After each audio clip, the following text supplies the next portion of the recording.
Also, everyone, we're tracking Binance CEO CZ, or Changpeng Zhao, who is reassuring customers that the situation on their exchange, on Binance, has now stabilized and deposits are coming back in.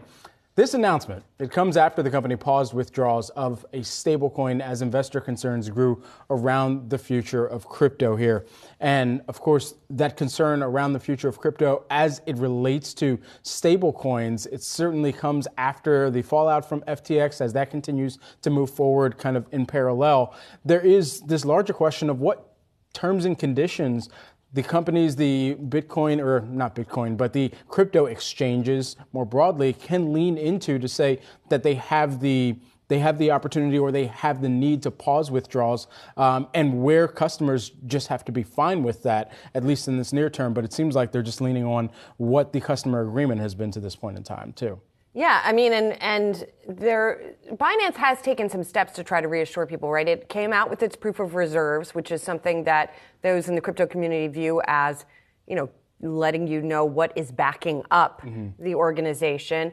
And of course, CZ has been very vocal. He did another Twitter Spaces this morning, which he has done a lot of, but it hasn't, if you look at the outflows that are happening, they're still happening, right? If you look at the amount, record daily net outflow of both Bitcoin and Ether in terms of the number of tokens, that happened yesterday. So, I think people are watching John J. Ray yesterday in front of the House Financial Services Committee. They are looking at the arraignment of Sam Bankman-Fried down in the Bahamas and saying that he's been denied bail.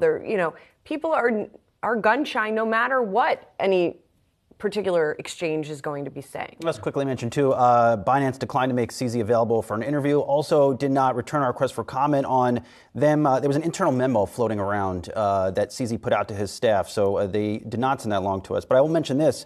Look, it's you have to wonder, is this going to be another liquidity event for Binance? Obviously not, I would say not potentially in the same vein or situation as an FTX, but still a concern that keeps crypto prices from recovering here. It's just this continued lack of confidence in the entire space. What was also interesting is that even as you had the FTX proceedings going forward without SBF had actually released a statement that he was set to make, and Forbes got a hold of this testimony that he was going to make if present. And CZ was mentioned a lot within that statement. It seemed like SBF really was looking to perhaps take down a few people along with himself, but not to the same kind of detriment, of course. And he talked about some of the false claims that he believes CZ has made about his equity in FTX, about the intentions and looking to acquire FTX as well. And so this really, as we still do have a spat at the top of the kind of Titan list within crypto. And it comes back to what one of our guests told us last week.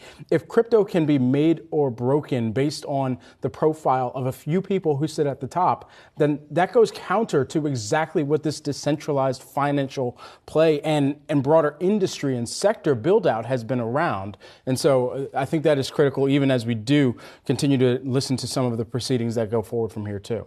And by the way, I mentioned the House Financial Services Committee yesterday. John J. Ray was the main witness there. Today, the Senate Banking Committee is going to tackle the question of what happened with FTX and what the fallout is. Among other people, they're going to be talking to Kevin O'Leary, who you spoke to last week, I believe it was, as well as a couple of academics. So that should be interesting. We will, of course, be tracking that when it begins.